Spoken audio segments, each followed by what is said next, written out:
Olá pessoal, bem-vindos à leitura de Meditações de Marco Aurélio, Pensamentos para mim próprio. Faço uma pergunta.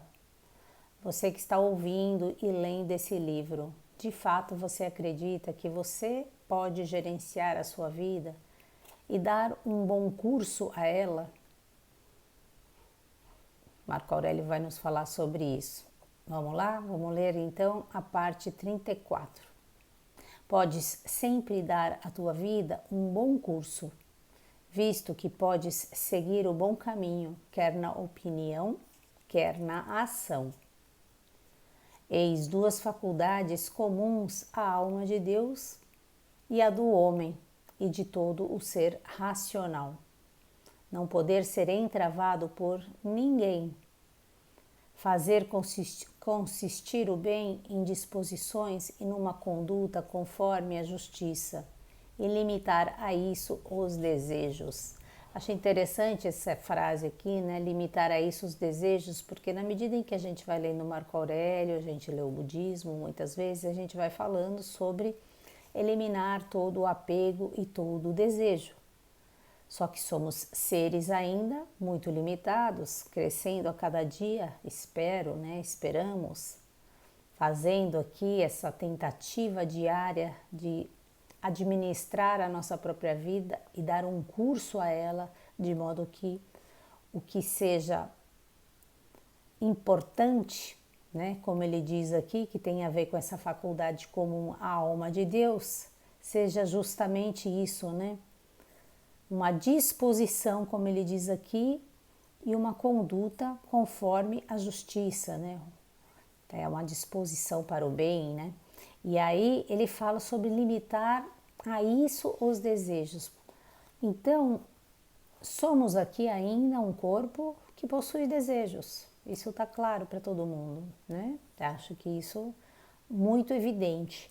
Mas se possuímos os desejos, ainda assim podemos canalizar esse desejo enquanto não conseguimos nos despojarmos, de tudo que é desejo, e canalizar os desejos para uma boa coisa, né? Para um ideal. E esse ideal ele tem a ver com essa busca pelo bem e pela justiça, fazer a justiça com a nossa própria vida, em todas as nossas ações, em todas as nossas opiniões, que aí tem muito a ver com a conduta da nossa mente, né?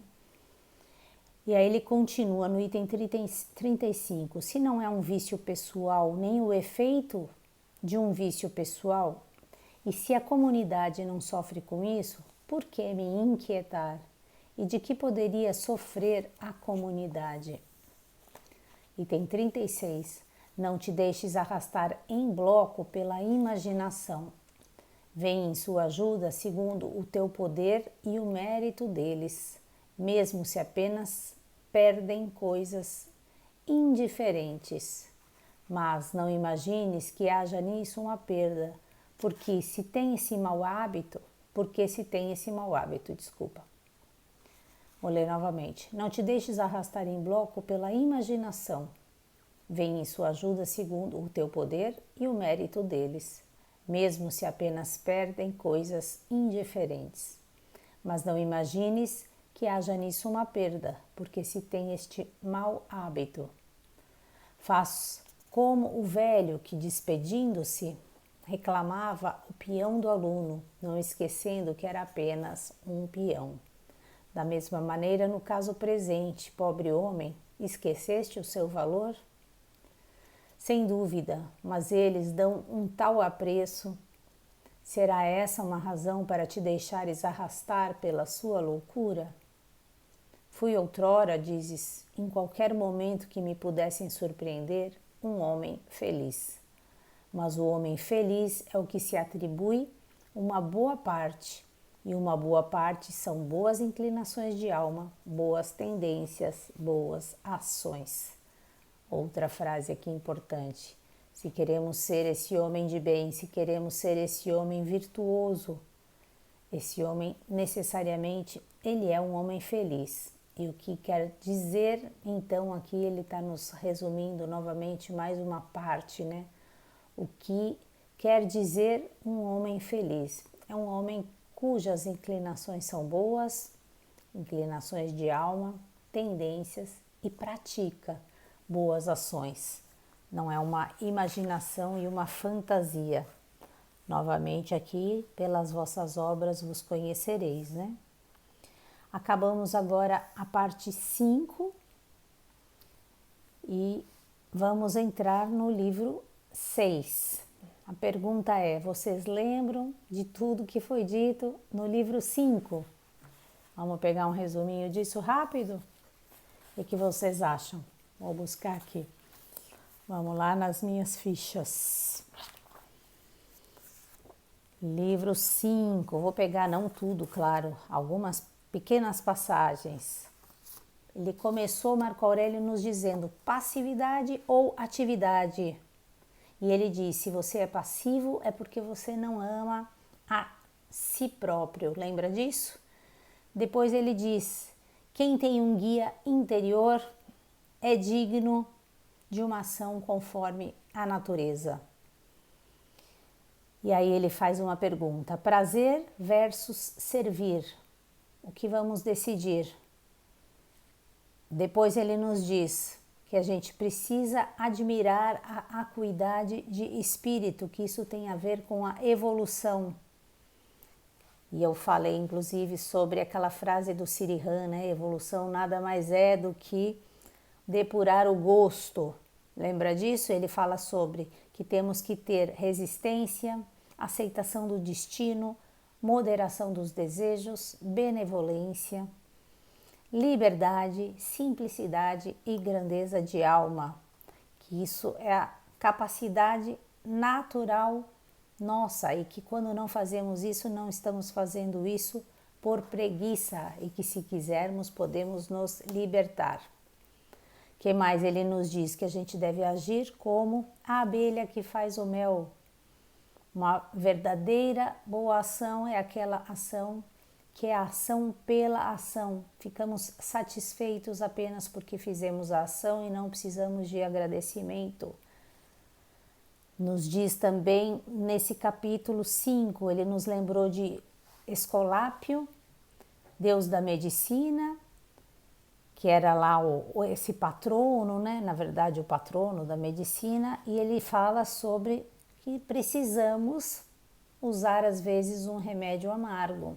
E esse remédio amargo significa muitas vezes para crescer precisamos levar aquela correção da natureza universal. Então o que acontece comigo eu preciso estar sempre contente no sentido de que eu sei que aquilo é útil para o meu crescimento, que a vida tem o seu remédio próprio. Quando não aprendo, vou passando por provas e na medida que vou passando por provas, vou tendo patamares de consciência cada vez maiores se aprendo com a experiência. Caso contrário, continuo passando pela mesma experiência, diversas maneiras e em distintas formas. Depois ele nos lembra que os nossos planos, eles não devem envolver somente relações pessoais, que precisamos ter ações que se expandam o máximo possível, como se fôssemos, por exemplo, né, estivéssemos sonhando os sonhos de Deus. Expandir a nossa visão, ele nos diz. E que para isso precisamos combater o nosso egoísmo, que é a grande dificuldade nossa.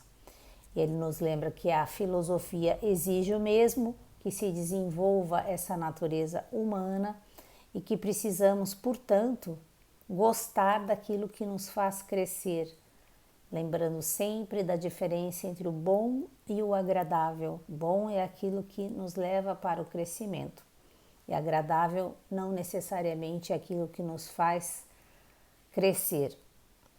Ele nos lembra também que podemos nos espelharmos em seres que expressam essa sua verdadeira natureza e algumas vezes eu dei aqui o exemplo do sol.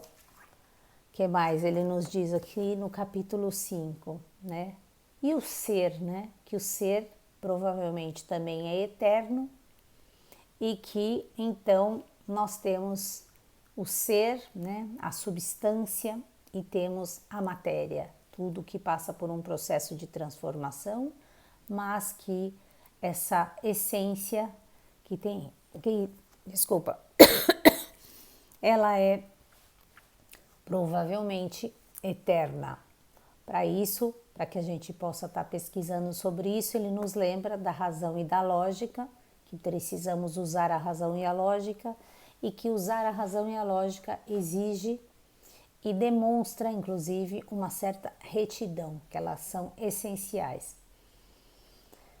Que mais, acabando um pouquinho mais aqui, que o homem deve se despojar de tudo que impeça dele usar a lógica e o raciocínio, e que precisamos tomar cuidado com as ideias, que muitas vezes as ideias vão colorir a nossa alma. Então, temos que ter muito cuidado para que a gente possa não trazer mais véus para nossa existência. Tá claro que dentro de nós já existe esse ser, e quanto mais vamos nos limpando, esse ser vai vindo à tona e vamos podendo ver mais coisas, que essas coisas todas já estão em nós. Só que precisamos enxergar, na medida em que vamos pondo véus, opiniões sobre a nossa existência, o nosso ego, nosso orgulho, tantas coisas, vamos pondo como que capas em cima disso e vamos ficando aparentemente mais distantes daquilo que realmente somos. Então ele diz que essa ideia de nortear-se na vida, saber para onde queremos ir, termos um ideal, é fundamental dentro do estoicismo. Eu vou parar por aqui, já estamos aqui com 11 minutos e continuamos então esse vídeo amanhã, já no capítulo 6, tá bem? Beijos para vocês, pessoal, e até amanhã. Bye, bye.